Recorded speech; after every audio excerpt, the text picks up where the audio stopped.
je suis contente de te recevoir sur le canapé. Moi aussi. Alors, est-ce que tu peux te présenter, donc qui tu es, ton âge, si tu as envie de le dire, et situation personnelle? Oui, alors je suis Cécile, wedding planner de l'agence Nos Jolis Moments Events. J'ai 44 ans, je suis mariée et j'ai 3 enfants, 3 garçons. Quel courage. Où tu te trouves actuellement, c'est-à-dire dans ton parcours professionnel? Qu'est-ce que tu as fait avant, ce que tu fais aujourd'hui, qu'on comprenne bien ton activité, et ton projet là où tu veux aller? Alors moi, je sors d'une carrière de 20 ans à l'ESSEC, une grande école de commerce en région parisienne. J'étais en charge de programmes et des événements institutionnels, donc j'avais déjà un pied dans l'événementiel. Et puis une porte s'est ouverte quand on a décidé de déménager. Il y a eu un moment où j'ai eu l'opportunité de changer si je le voulais. J'ai toujours été attirée par le milieu du mariage, donc je me suis dit bon, c'est maintenant. Et voilà, donc maintenant je suis wedding planner à Uzès. Et mon rêve, ce serait de faire grossir mon agence et de pouvoir proposer divers événements. Donc continuer le mariage, mais pourquoi pas des événements professionnels. Très bien. Des festivals, pourquoi pas. Voilà, plein d'idées. Ok, cool. Et quand tu dis grossir, ça veut dire plus de personnes qui travaillent avec toi? Ouais, j'aimerais. J'ai toujours travaillé en équipe. Okay. Là, c'est chouette de monter quelque chose toute seule qui me ressemble, mais j'aimerais bien m'entourer parce que j'ai toujours travaillé comme ça. C'est un joli projet. Ok, parfait. Alors, du coup, c'est intéressant de voir ce sujet avec toi. Parce que je connais un peu ton parcours. Ouais. Comment trouver le premier client, Cécile? Alors là, en général, les sujets que j'ai choisis, je sais que c'est des sujets qui reviennent souvent, mais alors celui-là, puisque c'est la problématique, en général, tu te formes, on a envie de faire le métier, tu te formes, une fois que tu t'es formé, c'est cool, hein, mais après, on fait comment pour signer ce contrat? Donc c'est un peu plus, voilà, c'est la question que tout le monde se pose, et toi, je sais que tu as mis plein de choses en place, et en fait, ce que j'ai envie de montrer avec toi, parce que je sais que c'est ce que tu fais, c'est que le travail paye, et que voilà, il y a différentes choses à faire pour que ce soit carré, structuré et que ça fonctionne quoi. Parce que voilà, je sais que il n'y a pas de solution miracle, ça c'est une chose, mais il y a des choses à faire dans l'ordre et pour que ça prenne. Donc voilà, je vais te poser des questions pour qu'on en sache plus, pour savoir comment toi tu as fait et pour qu'on en discute. Donc, quand tu as commencé, quel a été ton client cible? Alors j'ai défini un client cible qui au fin de compte n'est pas le bon. Ok, voilà. Oui, c'est pour ça aussi, c'est ce qui était intéressant. C'est une étape importante. Voilà, mais au départ, du coup, j'aurais dû te préciser. Au départ, quel a été ton client cible? C'est-à-dire, quand tu t'es, après la formation, tu t'es fait une idée de ce que tu voulais faire, là où tu voulais aller. Donc, tu as imaginé un client. Quel était-il? Donc, mon client, c'est une femme de 25 ans. D'une catégorie socio-professionnelle plutôt moyenne et qui du coup allait réaliser des mariages de moyenne gamme, dans lesquels je me voyais plus évoluer. Donc là c'était clair pour toi dès le départ, tu l'avais imaginé comme ça? Je l'avais imaginé comme ça. Ok, très bien. Ok, donc il a changé? Il a changé, l'expérience, mes expériences ont fait qu'il a changé. Oui. Mes relations avec les prestataires, les demandes que j'ai eues, les demandes de renseignements, les premiers mariages que j'ai signés, je me suis rendu compte que en fonction de la localité, là où je me situais, moi je suis quand même sur Uzès qui est sur un bassin plutôt confortable financièrement. Tout à fait. Je suis sur une clientèle haut de gamme qui est un petit peu plus vieille.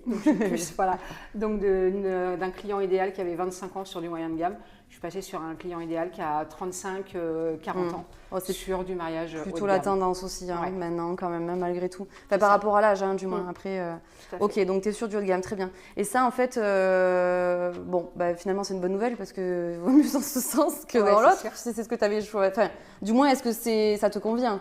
Parce que c'est ça aussi la question. Est-ce que le client, maintenant, il a évolué soit, mais est-ce qu'il te convient? Alors, ou est-ce que tu aurais préféré qu'il reste comme il était au départ? Non, il me convient. Je m'étais positionnée sur du moyen de gamme parce que je suis plutôt de tendance assez prudente. Je m'étais dit, est-ce que je vais être capable de gérer du haut de gamme? Allons sur du moyen de gamme, je pense que ça correspond au client et on verra par la suite. Bon, et puis le marché a fait que je suis sur une région où c'est du haut de gamme et du coup… Complètement.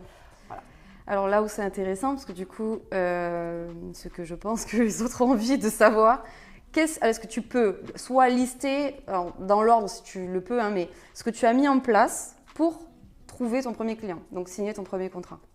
Alors la première chose qui a été... On peut y aller par étapes, hein, si ouais, tu veux. Voilà. Qui a été importante pour moi, c'était de savoir ce que je voulais faire. Parce que le marché des wedding planners, il est quand même très important. Il y a beaucoup de wedding planners.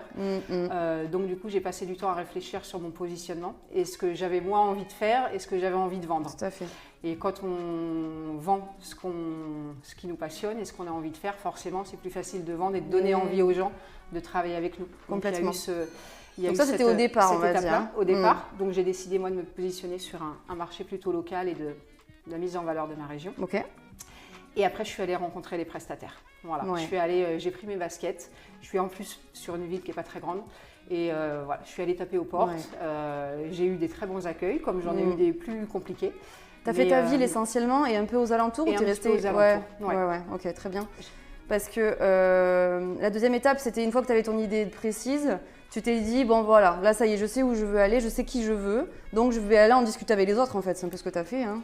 C'est ça, et comme j'avais l'idée de mettre en valeur le patrimoine et la culture de la région et de faire travailler les prestataires de ma région en priorité, il fallait que j'aille tester un petit peu, voir si ils étaient d'accord avec ça. Bien parce sûr. que si en les rencontrant, ils me disaient que ça leur convenait pas et que ça les intéressait pas, je faisais fausse route. Bien sûr. Donc ça t'a conforté dans ce que tu pensais depuis le début. Bon, très bien, toujours sur le bon chemin. Ouais. Donc tu as poursuivi ton chemin et là, les prestataires t'ont fait un bon retour, ça t'a conforté dans ton choix. Okay. Et donc du coup, je suis passée à la deuxième étape qui a été la réalisation du shooting d'inspiration où vraiment j'ai identifié des thèmes très précis et très symboliques de ma région. Je les ai proposés du coup aux prestataires qui étaient plutôt partants et j'ai reçu un super accueil et ça a fait du coup un très très beau shooting. Exactement, voilà. Je suis d'accord, il est très très beau ton shooting. Et là, à cette étape-là, donc tu as eu des beaux visuels, ça représentait Uzès, la région, ce que tu voulais aspirer, donc ton client de 25 ans plutôt moyenne gamme. Et donc après, ça a donné quoi? C'était quoi la suite? La suite, j'ai été contactée par Instagram, donc ce shooting d'inspiration. Tu l'as publié? Quelques jours après, je l'ai publié. Il a été publié sur le blog Un Beau Jour.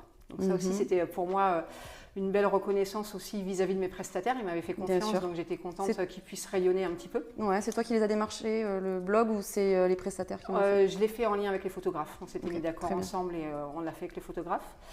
J'ai une mariée qui m'a contactée suite au shooting aussi, qui voulait se marier au même endroit. Donc voilà, j'ai signé un mariage dans ce même endroit avec une jeune mariée de la région, du coup, qui était la première cliente idéale identifiée.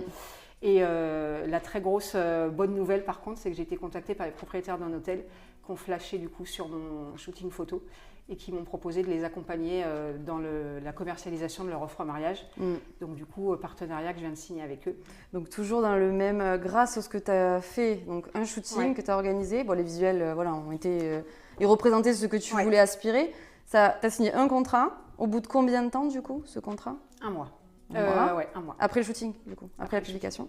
Et le partenariat avec ce fameux hôtel, du coup, ça... 3 mois. Ok, parfait. Après le partenariat. Et est-ce que tu as... Parce que c'est vrai que ça paraît facile comme ça. Non, mais pour les autres, tu vois, tu te dis, bon, vas-y, je vais faire un shooting, du coup, finalement.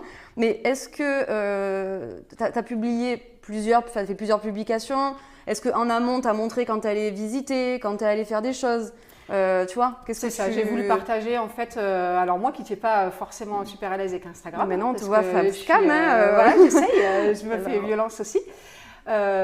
Du coup, j'ai décidé de partager en fait toute l'évolution du travail de shooting pour montrer ce que ça représentait, mais toujours aussi parce que j'avais vraiment envie d'être reconnaissante vis-à-vis des prestataires qui m'avaient fait confiance. Ils me connaissaient de nulle part. Et donc, je leur avais vendu le shooting photo en leur disant, mais on va communiquer tous ensemble, on est une équipe. Et donc, au fur et à mesure, tout ce qu'on faisait en termes de préparation, de visite, même le jour du shooting, j'ai essayé de trouver à chaque fois quelques secondes pour faire, même si les photos n'étaient pas très jolies. Mais c'est pour ça que ça montre vraiment les backstage. Il fallait voir aussi, parce que je ne sais pas qu'une photo que tu as mis de un mariage, du shooting en mariage, ou alors juste parce que la publication du blog a fait que. Je pense que c'est un tout, si tu veux. C'est vraiment tout ce que tu as fait en amont, le partage. Les gens, ça leur a donné confiance parce qu'ils ont dit ok, bon, elle est quand même dans l'action, on le voit, ça fonctionne. Les prestataires, bon, ils sont peut-être allés fouiller aussi, tu vois. Peut-être que la mariée qui a signé, elle t'a surveillé pendant un moment aussi, donc c'est possible, hein. Certainement. Tu vois, sur Instagram, après, ça peut être le cas. Donc voilà, ok, très bien, bon, c'est un joli parcours.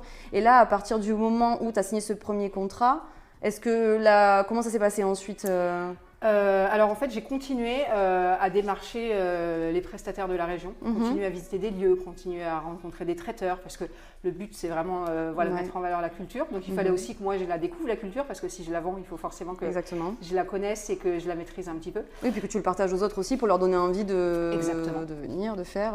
Exactement. Et en fait, au fur et à mesure de ces prises de contact, il se trouve que des prestataires m'ont recontacté et m'ont recommandé auprès de mariés, quand ils avaient des mariés qui passaient chez eux. Une fois que le contact est bien passé la première fois, si ça se passe bien, qu'on fait bonne impression et qu'on est plutôt gentil et sympa, on nous rend l'appareil et on m'a renvoyé Mais après, tu gardes une relation avec eux aussi. C'est-à-dire que c'est pas arrêté au shooting, tu les revois. Enfin, je le vois sur tes stories en vérité. Hein. Donc tu les revois, tu entretiens une relation. Ouais. C'est ça quand on dit la relation prestataire est tout aussi importante que c'est pas simplement un shooting et ça s'arrête là. Ça s'est bien passé, on est content, on garde contact, on échange, on discute. Et voilà, et après tu les fais travailler sur des prestations parce que tu as envie qu'ils soient avec toi sur les prestats. C'est ça. Voilà. Donc je vais chez le coiffeur, chez mon coiffeur qui a fait le shooting, je vais chez l'esthéticienne qui a fait mon shooting. Oui, c'est intelligent. Voilà, et c'est donnant en fait. Tout à fait. C'est très bien. Et après, d'après toi, tu penses que ça continue à fonctionner et que les gens reviennent vers toi, c'est quoi qui fonctionne pour toi aujourd'hui? Le bouche à oreille fonctionne encore beaucoup. Par les prestats du coup, par les prestataires, par les mariés aussi, parce que du coup j'ai quelques mariés locaux qui parlent aussi, qui parlent entre eux, entre eux. Ok. Moi, j'appréhendais beaucoup en fait la vente des mariages sur Instagram parce que je suis pas encore super à l'aise avec Instagram. Je me suis lancée, mais il faut pas en fait tout miser sur un seul canal et tout miser forcément sur Instagram. Sortir les soirées prestataires, aller rencontrer des gens. Aller démarcher des gens sur des événements locaux qui ont peut-être rien à voir avec le mariage. C'est ce que j'ai fait aussi. Et en fait, alors sur une ville en tout cas comme Uzès, puisque c'est pas encore une ville très très grosse, ça marche encore beaucoup. Oui, tout à fait, c'est très bien. Tu as bien saisi ce qu'il fallait faire dans ta région. Tu as les étrangers dans ta clientèle ou pas du tout? J'ai les étrangers dans ma clientèle. Ouais. C'est quelque chose que tu vas développer? Donc je voudrais le développer parce que du coup j'ai 2 mariages d'étrangers cette année. C'est des mariages qu'on m'a apportés, pour lesquels j'ai été recommandée par des lieux de réception. Par des lieux de réception. Donc là maintenant le travail que je voudrais faire, c'est d'arriver moi à les toucher par mon site internet, peut-être par des blogs ou par mon Instagram. Qu'ils arrivent vers moi directement. Tu as un site internet du coup? J'ai un site internet en 2 langues du coup, puisque l'idée c'est de toucher les internationaux. Parfait. Voilà. Très bien Cécile.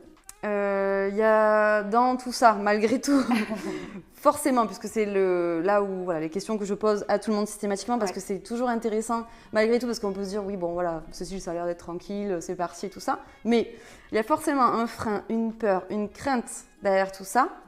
Peux-tu les identifier à ce jour? Alors, moi aussi, il peut y avoir le frein de l'âge, parce que quand on a 44 ans, on peut se dire, est-ce qu'il n'est pas trop tard pour tout plaquer et recommencer quelque chose de nouveau? Donc, mais comme je suis passionnée, j'ai décidé de me lancer. Et finalement, par rapport ça aux clients, se passe plutôt très bien. Voilà. Après, vis-à-vis des mariés, ça se passe très bien aussi d'avoir une wedding planner un peu plus âgée qui les chouchoute aussi. Il faut voir toujours on va dire, c'est pas du tout un inconvénient, je trouve pas. Là, je m'en fais surtout 44 ans, s'il te plaît, ça va. Mais surtout s'en servir comme force, c'est déjà, ça peut toujours aider. Après, il y a aussi la vie de famille, parce que 3 enfants, un mari, il faut arriver à s'organiser. On prend aussi des risques, puisque j'investis du temps et de l'argent sur cette société. Donc, il y a toute la famille qui est impactée aussi. Après, c'est des décisions de famille aussi. Bien sûr, c'est pour ça que c'est important d'en discuter. C'est important d'en discuter. C'est aussi des valeurs que je transmets à mes enfants aussi. Je suis contente qu'ils voient que il faut aussi, que maman, elle y va, tout faire, donc, il faut bosser. Voilà. Très bien. Alors, du coup, maintenant, à ton avis, quel conseil à toi-même, Cécile, pourrais-tu donner pour pallier à ce problème? Donc, c'est-à-dire, l'âge, franchement, sincèrement, tu as compris que ce n'était pas un problème, mais plutôt peut-être dans ta vie de famille, alors, tu vois? Comment pallier à ce problème? Enfin, on ne va pas dire que c'est un problème, mais d'allier les deux, alors, peut-être, tu vois? Que je sois aussi organisée dans ma vie de famille que je le suis dans mon métier de wedding planner, parce que dans la vie professionnelle, généralement, on applique bien toute notre organisation pour que ça se passe bien. Et puis, on relâche un petit peu sur la vie de famille et on peut pas parfois, être parfait, on néglige un petit peu, donc un petit peu plus d'organisation. Okay. Et puis, quand j'ai des craintes ou j'ai des doutes, je repense aux rêves et aux choses que je voudrais toucher. Je me dis quand même, ce serait dommage de ne pas y aller. Et généralement, ça remotive et c'est un très bon conseil que j'aurais pu te donner. Qu'est-ce que tu pourrais mettre en place à partir d'aujourd'hui pour aller de l'avant? Et pour pas, tu vois, pour garder cette énergie que tu as, parce que c'est tout récent malgré tout. C'est vrai, et ça va très vite aussi, donc c'est bien, parce que c'est positif, ça veut dire que ça prend tout ce que tu mets en place, et le travail paye rapidement, donc ça c'est bon, voilà, c'est plutôt cool.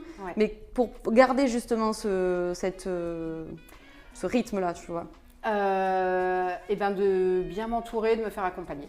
Je pense. Ok, dans quoi? Dans ton entourage, tes proches de bien me faire accompagner dans ma vie professionnelle. Ah ok, d'accord. Bon voilà, quand on est entrepreneur, la gestion d'une entreprise, c'est énormément de domaines différents. Donc, notre cœur de métier, c'est l'organisation, c'est la relation client. Il y a plein de choses, il y a les réseaux sociaux, il y a la comptabilité, il y a il faut être complet, bien sûr. Voilà. Bah, et il y a le conseil aussi, des gens qui accompagnent et qui conseillent aussi en stratégie.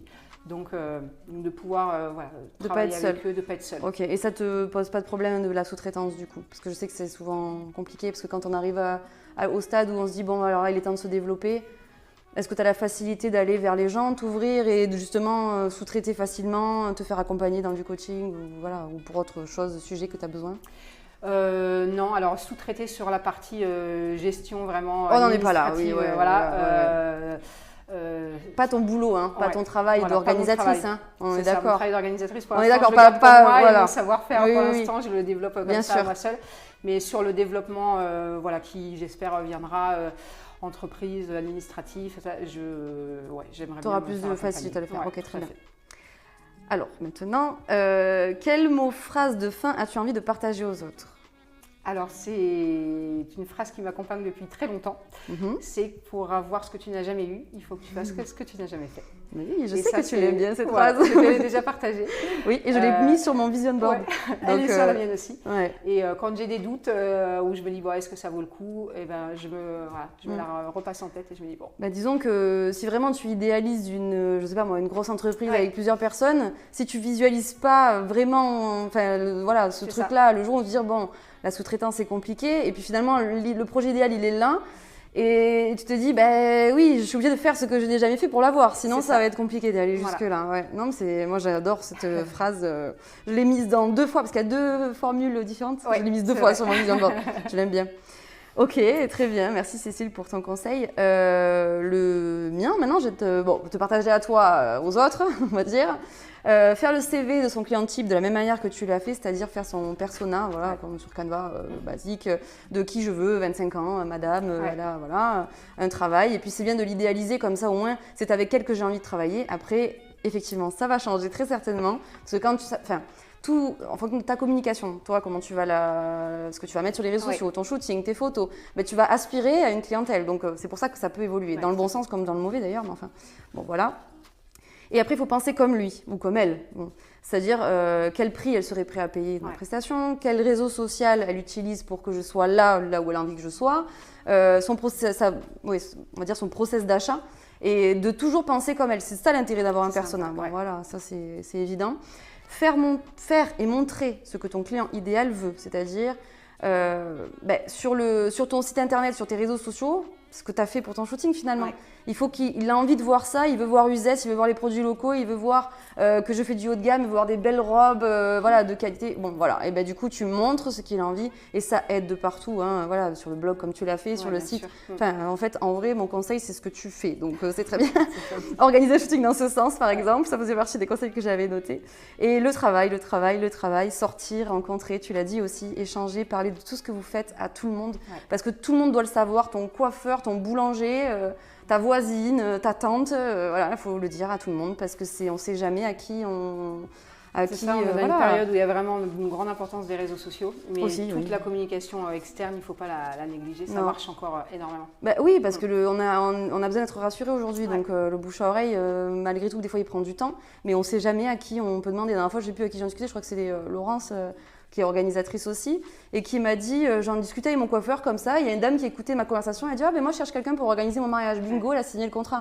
Voilà, donc c'est quand même une circonstance auquel tu penses pas, tu vois, presque tous les jours, à tout moment, tu pourrais signer, quoi. C'est incroyable.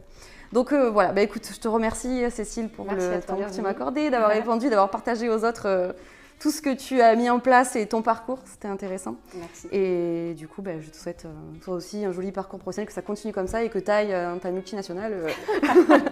Au moins ça. Au moins. Ça. Merci Cécile. Merci à toi.